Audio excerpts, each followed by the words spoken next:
Hello friends, मैं आपको आज एक कहानी सुनाती हूँ एक लड़की की जो पैदा हुई है घर में, हरियाणा के एक नूना माजरा गांव में, जिसके फादर एसडीओ इलेक्ट्रिसिटी बोर्ड में, जिसकी मदर हाउसवाइफ और एक छोटा भाई।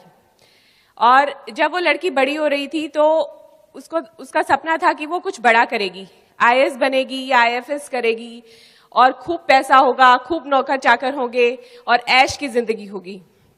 उसको घर का काम करना अच्छा नहीं लगता था और जब मदर उसको कहती कि तुम लड़की हो, घर का काम सीखो, तो वो पूछती कि वो क्या बन जाए कि उसको घर का काम ना करना पड़े। तो जवाब आता कि प्राइम मिनिस्टर भी बन जाओगी तो भी करना पड़ेगा। खैर, मास्टर्स किया उसने कंप्यूटर साइंस में, अच्छी जॉब लगी, शादी हुई एक इंजीनियर के साथ, बढ़िया लाइफ चल रही थी, लेकिन वैसी नहीं जैसी वो सोचा करती थी। और फिर ये बिजनेस आया। इस बिजनेस में ऐसी ड्रीम लाइफ देखी, खूब घूमना फिरना, विदेशों की फ्री सैरें, खर्च करने से पहले सोचना ना पड़े, हस्बैंड वाइफ के अच्छे रिलेशन, खूब मान सम्मान। तो ये बिजनेस उसके दिल में चला गया और उन हस्बैंड वाइफ ने इस बिजनेस को करने का डिसीजन लिया। और फिर शुरू हुआ संघर्ष। बहुत लोगों ने ना बोला, फ्रेंड्स ने ना बोला, पेरेंट्स ने कहा कि कहाँ पढ़ गए, हमने इसलिए तुम्हें पढ़ाया लिखाया था, खूब कोशिश की छुड़वाने की।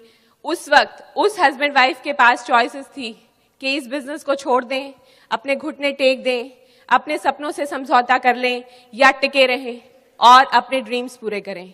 उन्होंने चुनाव किया इस बिजनेस में डट के टिके रहने का और अपने सपने पूरे करने का। आम लाइफ में हम सब अपनी फैमिली में अपने चारों ओर देखते हैं कि रिलेशनशिप से ज्यादा पैसा इंपॉर्टेंट है। चिलचिलाती गर्मी है, गाड़ी के शीशे फिर भी नीचे हैं, एसी गाड़ी है हालांकि फिर भी शीशे नीचे हैं। 5 जनों का परिवार होटल में जाते हैं, एक ही कमरा ले लेते हैं, रात ही तो काटनी है। और एसी पूरी रात क्यों चल रहा था? बाप का पैसा है, खुद कमाओगे तो पता चलेगा। काम वाली क्या करनी है, बहू तो है घर में, ये क्या करेगी सारा दिन। ये सब चीजें हम आए दिन अपने घर में देखते हैं। लेकिन वो कपल इस मिडिल क्लास मेंटालिटी से बाहर आना चाहता था, वो ये मिडिल क्लास लाइफ नहीं जीना चाहता था। तो उसने ये चुनाव किया इस बिजनेस में डायमंड जाने का। और मुझे पता है अब तक आप समझ ही गए होंगे कि मैं किसकी बात कर रही हूँ। Yes, of course, brand new diamond couple Dharmendra and Meenakshi Rana. और आज वो ड्रीम लाइफ जीने की शुरुआत हो चुकी है। इस बिजनेस के थ्रू हम लोग बहुत कंट्रीज ट्रैवल कर चुके हैं, Spain, Italy, France, Thailand, China, Malaysia, Melbourne, Switzerland. और इस साल हमारे डायमंड जाने के बाद 4 इंटरनेशनल ट्रिप हैं, जिसमें से एक हम अभी थाईलैंड का लगाकर आए हैं। थाईलैंड का स्पेशल इसलिए था क्योंकि इस बार हम बिजनेस क्लास में गए और बिजनेस क्लास में स्पेशल बिजनेस लाउंज होता है और अलग से आपको पूरी फैसिलिटी मिलती है। और फिर जब हम प्लेन में गए और जब हमारी सीट पर हम लोग बैठे तो इतना स्पेशियस थी वो। और फिर वो एयर हॉस्टेस आई, उसने पूछा, अच्छा वेलकम ड्रिंक में आप क्या लेंगे मैडम, शैम्पेन लेंगे या आइस टी लेंगे या फिर सॉफ्ट ड्रिंक लेंगे या टी लेंगे। तो हमने उसको बता दिया क्या लेंगे। फिर उसके बाद कुछ ब्रेड आई, सैलेड आई। हमें लगा इकोनॉमी में तो एक ही बार आता है, शायद यही होगा सब। बट उसके बाद एक बार और आई खाने के लिए प्रॉपर, फिर उसके बाद एक बार और आई स्वीट डिश के लिए, फिर और फ्रूट्स के लिए, फिर फाइनली चाय और कॉफी के लिए। वाओ! फिर उसके बाद हम लोग सोने के लिए तैयार हुए तो सीट में 3 बटन, एक बटन प्रेस किया तो मसाज होने लगी, दूसरा प्रेस किया तो सीट एकदम कंफर्टेबल हो गई, तीसरा प्रेस किया तो एकदम फ्लैट हो गई। मैं और राणा जी डिस्कस कर रहे थे कि अगर डॉक्टर बड़ैच ने हमें 2 साल पहले बता दिया होता कि इतना मजा आता है बिजनेस क्लास में, तो हम 2 साल पहले डायमंड चले गए होते। और इस बार हमें अलास्का क्रूज भी मिला है, जहां पर इंडियंस तो जाते भी नहीं कभी। वो हमें एमवे की तरफ से फ्री मिलेगा, शॉपिंग का भी पैसा मिलेगा, आप सोच के देखिए। फिर उसके बाद हमें टोरंटो जाना है, फिर हमें एडा मिशिगन यूएसए जाना है, और ये सब फ्री। कभी आसमान से उड़ते प्लेन को देखते थे कि कभी हम भी उड़ेंगे क्या, कभी हमारे पासपोर्ट पे भी ठप्पे लगेंगे, लेकिन आज उस पासपोर्ट में फिर से पेजेस लगने जा रहे हैं, वो पूरा भर चुका है इसी बिजनेस की वजह से। आज इसी बिजनेस के कारण मैं जॉब पे जाने की जरूरत नहीं है। 7 साल मैंने जॉब की है, लेकिन अब कंप्लीटली फ्री हूं। कोई रिग्रेट नहीं है, कोई गिल्ट नहीं है कि मैंने इतना पढ़ाई लिखाई करके मैं जॉब नहीं कर रही। और अपने हस्बैंड के साथ फुल टाइम स्पेंड करती हूँ, बहुत अच्छा लगता है। इतना सारा मान सम्मान है, ये बहुत अच्छा लगता है। और अब डायमंड चले गए हैं, तो इस बार जब बोनस आया दिवाली पर तो सोचा कि कुछ डायमंड का ले लेते हैं। तो ये गले का सेट राणा जी ने गिफ्ट किया, एक होंडा सिटी गाड़ी, बढ़िया है। राणा जी ने एक अंगूठी ली, एक नैनो कार जितनी। तो इस तरह की लाइफ हो गई है। अपने पेरेंट्स को हमने फॉरेन ट्रिप्स दिए अपनी तरफ से। तो ये सारी कुछ अचीवमेंट्स हैं। और मैं लेडीज से बात करूंगी कि लेडीज छोटे छोटे संघर्ष, छोटी छोटी लड़ाइयां खुद से आपको भी इस बिजनेस में करनी पड़ेंगी। जब आपकी मेड नहीं आई होगी और आपको मीटिंग पे भी जाना होगा, तो क्या आप मीटिंग कैंसिल कर दोगे? या फिर जब आपके बच्चे रो रहे होंगे उस वक्त क्या आप पोस्टपोन कर दोगे? या आपके बच्चों के एग्जाम्स है और एक सेमिनार है, तो आप बहाना तो नहीं लगाओगे कि उनके एग्जाम्स हैं, मेरे को उनकी तैयारी करवानी है। या फिर हो सकता है आपको सारा काम खुद ही करना पड़ता हो, आपके घर में फुल टाइम हेल्प ना हो और आपको लगता हो कि इतना सारा काम उफ, किन चक्रों में पड़ गए। ये सब चीज हमारे साथ थी, लेकिन आज इस बिजनेस के रिवॉर्ड्स इतने बड़े हैं कि वो जो हमने मेहनत की वो कुछ भी नहीं अभी लगता। और हमें ईश्वर ने डेट ऑफ बर्थ दी है और डेट ऑफ डेथ दी है, ये दोनों निश्चित हैं, लेकिन उसके बीच में एक फिल इन द ब्लैंक है। हमने उसमें डायमंडशिप भरा है और अब क्राउन एम्बेसडरशिप भर रहे हैं। आपका चुनाव क्या है? सुबह होती है, शाम होती है, जिंदगी यूं ही तमाम होती है। जिंदगी यूं ही तमाम करनी है या उसको डायमंड बन के किंग साइज जीना है, ये चुनाव आपका है। Nice talking to you. और अभी अपने हस्बैंड को फिर से माइक देती हूँ। उन्होंने मेरी लाइफ में बहुत बड़ा रोल अदा किया है। मैंने हमेशा ऐसा ही हस्बैंड मांगा था ईश्वर से। दो ही चीजें मांगी थी, एक अच्छा हस्बैंड और एक डायमंडशिप। और थैंक गॉड मुझे ऐसे ही हस्बैंड मिले। He is a hard working person, great motivator, great dream builder और crown in the making, my prince charming, Dharmendra Rana for you. Thank you.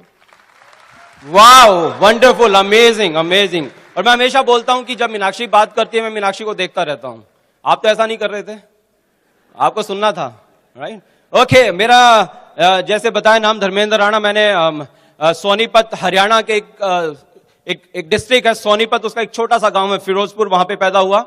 और कुछ है हरियाणा के भाई यहाँ पे, राइट? ओ वाह, वंडरफुल, राइट?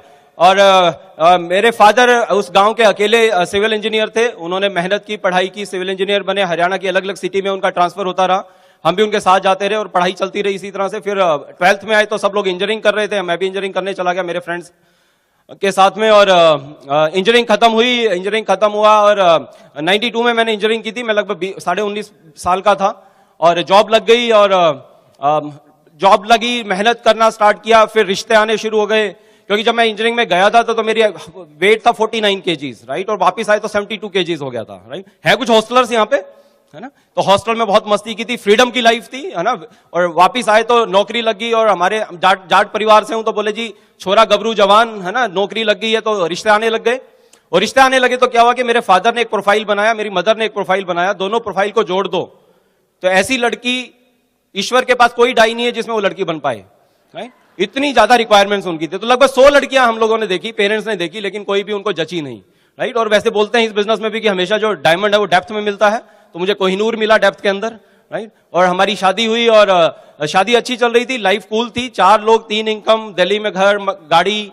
लेकिन कहीं पे लगता था कि जिंदगी में जो सोचा था कभी हॉस्टल लाइफ में या अपने बचपन की लाइफ में, वो लाइफ शायद आज नहीं जी पा रहे हैं। और तभी एक फ्रेंड मेरा आया, मेरा कलीग था, मेरे से जूनियर था, मुझे इस बिजनेस के बारे में बताया। उसने 15 मिनट समझाया, मैंने उसे आधा घंटा समझाया। उसकी बात तो मुझे समझ में नहीं आई, मेरी पता नहीं उसको क्या समझ में आ गई, उसने बिजनेस छोड़ दिया। उसके लगभग 1 साल बाद मेरे एक और सीनियर ने मुझे कांटेक्ट किया, इस बिजनेस के बारे में बताया। सीनियर था, मैंने ध्यान से सुना, इसलिए बिजनेस को साइन अप कर दिया। दिल में इतना उतरा नहीं था बिजनेस, थोड़ा थोड़ा काम करना स्टार्ट किया। 6% चले गए, 9% चले गए, लेकिन बहुत बड़ा बिजनेस नहीं हो पा रहा था। तभी एक सेमिनार आया, इसी तरह का एक एफईडी थी, उस सेमिनार में गए। और जब ये 6 से 9% की जब जो जर्नी थी, यहां पे बहुत आसान सा नहीं था ये जर्नी भी। लोगों ने कहा प्रोडक्ट्स बहुत महंगे हैं, युद्ध था उस टाइम ये दोस्त।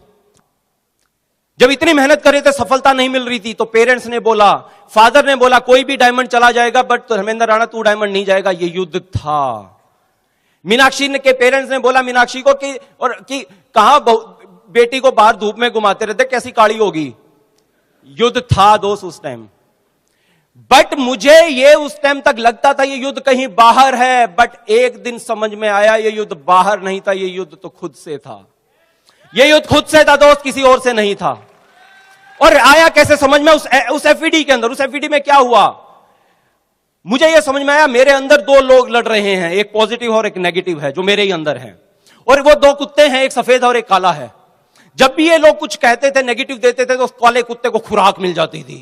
काला कुत्ता बड़ा हो गया, सफेद कुत्ता जैसे ही कुछ ड्रीम की बात करता तो एक थप्पड़ मारता था, काला कुत्ता सफेद कुत्ता कोने में जाके कूं कूं करता रहता था। उस एफईडी में क्या हुआ, एक डायमंड आया, उसने कुछ पॉजिटिव खुराक दी, मेरा सफेद कुत्ता थोड़ा सा बड़ा हुआ। अगला डायमंड आया, थोड़ा सा सफेद कुत्ता और बड़ा हुआ। तीसरा डायमंड आया, सफेद कुत्ता और बड़ा हो गया। चौथा डायमंड आया, सफेद कुत्ता और बड़ा हो गया। फंक्शन खत्म होते होते मेरा सफेद कुत्ता इतना बड़ा हो गया कि उसने काले कुत्ते की गर्दन पकड़ी, उसको मोड़ दिया और उसको उसी दिन मार दिया और उसी चेयर के नीचे फेंक दिया जिस चेयर के ऊपर मैं बैठा हुआ था। दोस्त, आज भी यहां से बहुत से लोगों के काले कुत्ते अभी बचे हुए होंगे। आज उन काले कुत्तों को मार के जाना दोस्त, उनको बचा के मत जाना।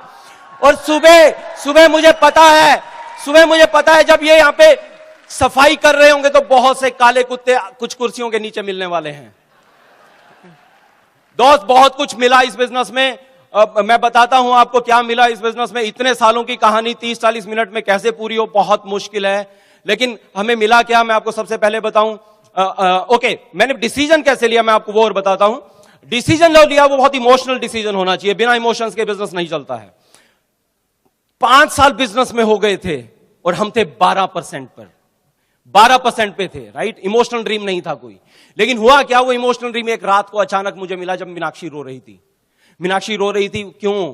क्योंकि इतना बढ़िया फैमिली मीनाक्षी की, इतनी बढ़िया फैमिली मेरी। मीनाक्षी ने पढ़ाई लिखाई की, इतना मेहनत करती थी, सुबह उठती थी 5:30 बजे, स्कूल के लिए तैयारी की, स्कूल में जॉब करती थी, 7 बजे स्कूल के लिए निकल जाती थी, 2-3 बजे आती थी, लंच करती थी, 1 घंटा सोती थी, फिर रात के खाने की तैयारी, उसके बाद बिजनेस में मेरे साथ चली जाती थी। और वापिस जब हम आते थे या अगले दिन तो पेरेंट्स उसको बुरा बोलते थे, राइट। और वो कहीं पे अपनी रिस्पेक्ट खोती जा रही थी और वो यही बोल रही थी, मैं सब कुछ छोड़ के तुम्हारे पास में आई हूं और मेरी कोई गलती नहीं है, मैं अपनी रिस्पेक्ट खोती जा रही हूं। दोस्तों, उस रात को मुझे लगा कि 16 सोमवार के व्रत रख के ये लेडी मेरे घर में आई है। इसने कितने सपने देखे होंगे। आपकी वाइफ ने भी बहुत से सपने देखे हैं दोस्त। उन्हें सोचा था कि एक राजकुमार मिलेगा, राजकुमार आएगा सफेद घोड़े पे चढ़ के। किसी का सपना 6 दिन में टूट गया, किसी का राजकुमार राक्षस बन गया, किसी के 2 साल में, किसी का 1 महीने में, 1 साल में। दोस्त, बट मुझे उस दिन लगा कि नहीं, इसके सारे सपने मुझे पूरे करने, वो 7 वचन भर के मैं आया हूं। अच्छा, सबकी मदर्स बोलती हैं कि बेटा जो ऐश करनी यही कर ले, आगे कुछ नहीं मिलने वाला। बट उस टाइम समझ में नहीं आता। अच्छा, उनकी मदर को क्यों पता? क्योंकि उनके साथ भी यही हुआ था। वो चेता रही थी, बट हमें समझ में नहीं आया उस टाइम। दोस्त, उस रात मैंने सोच लिया कि अब इस बिजनेस को बिल्ड करूंगा, इसके टॉप पे पहुंच के दिखाऊंगा। मेहनत की, उसी साल प्लैटिनम गए, अगले साल फाउंडर प्लैटिनम गए, अगले साल सफायर गए, अगले साल एमरल्ड गए, उससे 1 साल बाद फाउंडर एमरल्ड हुए और अगले साल डायमंड हो गए और अभी क्राउन तक रुकने नहीं वाले हैं। मीनाक्षी के सपने पूरे करने के लिए उसकी नजरों में अपनी इज्जत और हमारी इज्जत हमारे पेरेंट्स की नजरों में हम चाहते हैं, इसलिए इस बिजनेस को इतने पैशन से बिल्ड किया। और क्या मिला हमें? मेरी मदर बहुत ड्रीमर है मेरी मदर, बट अपने सपने भूल चुकी थी। तो होता क्या था, हमारे पास एक मारुति गाड़ी थी छोटी सी, अभी आपने वीडियो में देखी, छोटी सी होती है मारुति 800 तो, बट बहुत अच्छी गाड़ी थी। हम कई बार गांव में जाते थे, हाईवे के ऊपर फुल स्पीड गाड़ी, फुल स्पीड मारुति, सोचिए आप। और पास से एक ट्रॉला निकलता था 18 टायर का, वो भी फुल स्पीड, और मेरे बिना एफर्ट किए मेरी गाड़ी की लेन बदल जाती थी। मुझे लगता था यार काहे में बैठा हूं मैं। और उसके बाद कई बार क्या होता है, रेड लाइट पे खड़ी है मेरी गाड़ी और पास में आके खड़ी हो जाती थी एक टाटा सफारी, और मेरी मां ऐसे देखती थी, कहती बेटा यह कौन सी ठाडी गाड़ी है। ठाडी समझते हो? ठाडी का मतलब होता है ठाडी, राइट। तो मुझे बड़ा अजीब लगता था कि यार मदर चाहती है ऐसी गाड़ी हो, ये किस गाड़ी में घूम रहा हूं। तो अभी क्या हुआ, जैसे ही डायमंड गए तो एक नई गाड़ी लेके आए, बाहर खड़ी की, मदर के पास आया, मम्मी को बोला मम्मी सॉरी, वो 10 लाख की ठाडी गाड़ी तो नहीं ला पाया, बट अभी 25 लाख की फॉर्च्यूनर लेके आया हूं, राइट। और मेरी मदर बहुत खुश हुई थी दोस्त, राइट। अभी दिवाली की रात हमारे बोनस मिला, मीनाक्षी ये हार लेके आई, मैं अंगूठी लाई, तो हम पूजा कर रहे थे, दिवाली की पूजा, और मीनाक्षी ने एक पोटली पकड़ाई, मम्मी को पोटली पकड़ाई, उसमें 1000 के नोट थे, और मम्मी ने सोचा कि पूजा के लिए है, मम्मी ने हाथ लगाया, वापिस कर दी। मीनाक्षी बोली नहीं मदर, मम्मी आपके लिए है।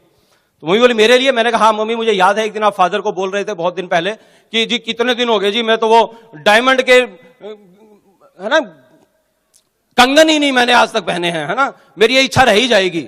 मैं और पापा के साथ थोड़ी वो है ना मस्ती वाली फाइट हो रही थी। आपने कहा था जी रिटायरमेंट के बाद दिलवाऊंगा, रिटायरमेंट के बाद भी नहीं दिलवाए। मैंने मम्मी बट वो बात मुझे नहीं पता आप कितनी सीरियस थी, मैं सीरियस था। आज ये उस डायमंड के कंगन के लिए पैसे हैं, राइट? और मेरी मम्मी अभी लेके आई वो डायमंड के कंगन। दोस्त मेरा सवाल आपसे ये है, आपकी मदर भी वेट कर रही है, मुझे नहीं पता कंगन का वेट कर रही है, किस चीज का वेट कर रही है, कब दोगे दोस्त? आपके फादर भी कुछ ना कुछ वेट कर रहे हैं, हो सकता है आपकी सक्सेस की वेट कर रहे हो। उनके पास, हमारे पास तो समय है, उनके पास शायद समय नहीं। ईश्वर बहुत लंबी उम्र करे बट उनके पास शायद समय नहीं है। कब दोगे दोस्त, कब दोगे? जिंदगी बहुत लंबी नहीं है। मेरे फादर चाहते थे मैं आईएएस ऑफिसर बनूं, मैं नहीं बना। बट जिस दिन हमारी सेलिब्रेशन हुई, हमारे घर पे 500 लोग आ रहे थे, हमें ओपन गाड़ी के अंदर जब लेके आ रहे थे, और मेरे पेरेंट्स ने देखा वो सारा का सारा कमाल का जलसा, तो मेरे फादर बोले ये तो आईएएस ऑफिसर के साथ भी नहीं हो सकता जो आज तुम्हारे साथ में हुआ है, राइट? वो सपना पूरा हुआ है दोस्त। मैं अपने लिए समय चाहता था, मीनाक्षी के लिए आज पेंटिंग करता हूं बैठ के, राइट? आज समय है मेरे पास पूरा दिन फ्री रहते हैं, अपने हिसाब से आज एक एक पल बिताते हैं हम लोग। क्या आपके ऐसे कुछ इमोशनल सपने हैं? अगर ऐसे इमोशनल सपने नहीं है तो बिजनेस मुश्किल हो जाएगा दोस्त। इमोशनल सपने चाहिए। इमोशनल सपना बताता हूं क्या होता है। मान लीजिए आप संडे की दोपहर को अपने घर में खड़े हुए हैं, बालकनी के अंदर, किराए का मकान है, आपका बेटा नीचे क्रिकेट खेल रहा है, खेलते खेलते 2 बार 3 बार बॉल लगती है मकान मालिक के शीशे पे, मकान मालिक बाहर आता है, गाल पे एक थप्पड़ मारता है आपके सामने और बोलता है अगर इतना शौक है तुझे क्रिकेट खेलने का, अपने बाप को बोल अपना घर बना ले जाके वहां पे खेलना। तो आपका सपना हो जाता है, आपका बनाई घर होना चाहिए। आपका इमोशनल सपना हो सकता है आपकी गाड़ी, कब? जब आपका बेटा 102 डिग्री बुखार में स्कूटर मोटरसाइकिल पे बैठा हुआ है, पीछे आपकी वाइफ के गोदी में, उसने शॉल में लपेटा हुआ है, सर्दियों की रात और इतने में बारिश चालू हो जाती है और हॉस्पिटल पहुंचते पहुंचते उसका बुखार 102 से 104 डिग्री हो जाता है। आपका सपना बन जाता है कि आपके पास अपनी गाड़ी होनी चाहिए। दोस्त ऐसे इमोशनल ड्रीम होंगे तो आप ये बिजनेस कर पाओगे। बहुत से लोग मिलते हैं, कहते हैं हमारा घर है, गाड़ी है, मैं सेटिस्फाइड हूं। मैं हैरान हो जाता हूं, सेटिस्फाइड इस बिजनेस में आने के बाद भी काम नहीं कर रहे होते हैं, कंफर्ट जोन में चले जाते हैं। मैं पूछता हूं, हमेशा आपसे भी पूछता हूं कि आपके शहर में कुछ लोग हैं जो सर्दी की रात में फुटपाथ के ऊपर सोते हैं और रात को उनके ऊपर कंबल नहीं है, उनके ऊपर रजाई नहीं, इसलिए उनकी आंख नहीं खुलती है। कोई हक नहीं है दोस्त आपको सेटिस्फाई होने का अगर आपके शहर में ऐसा हो रहा है तो। दिवाली की रातों में बहुत से बच्चों के घर में दिवाली इसलिए नहीं मनती है कि उनके घर में पैसे नहीं, उसके घर में खिलौने नहीं आए, उसके घर में पटाखे नहीं आए हैं। बहुत से बच्चों की ईद नहीं मनती है, बहुत से बच्चों की क्रिसमस नहीं मनती है क्योंकि उसके घर में ये सब नहीं है। कोई हक नहीं है दोस्त आपको सेटिस्फाई होने का। इस बिजनेस को इसलिए बिल्ड करो, 10, 15, 20 हजार रुपए भी कमाओगे और सर्दी की रातों में या अगली सर्दियों के अंदर ऐसे ही जब रात को नो शो होगी, मायूस होकर वापस आ रहे होगे, कुछ कंबल ऐसे लोगों के ऊपर डालोगे और सवेरे उनकी आंखें आपके कंबल के कारण खुलने वाली हैं और वो आपको दुआ दे जाएंगे दोस्त, और शायद उनकी दुआ से आपको 6 प्लेटिनम मिल जाए जो आप ढूंढ रहे हो। अगली दिवाली पे जाना, कुछ ऐसे बच्चों की दिवाली मनाना, कुछ की ईद मनवाना, कुछ का नया साल बनवाना। हमारे मेंटर्स की सहायता से और हमारी पूरी टीम ने इस साल एनसीआर में ऐसे 500 बच्चों की दिवाली मनवाई जिनको ये नहीं पता था उनके आज दिवाली है। और बहुत सा कुछ और आगे करना है, बहुत सा बड़े ड्रीम्स हैं दोस्त। आपके सपने हैं ऐसे कुछ?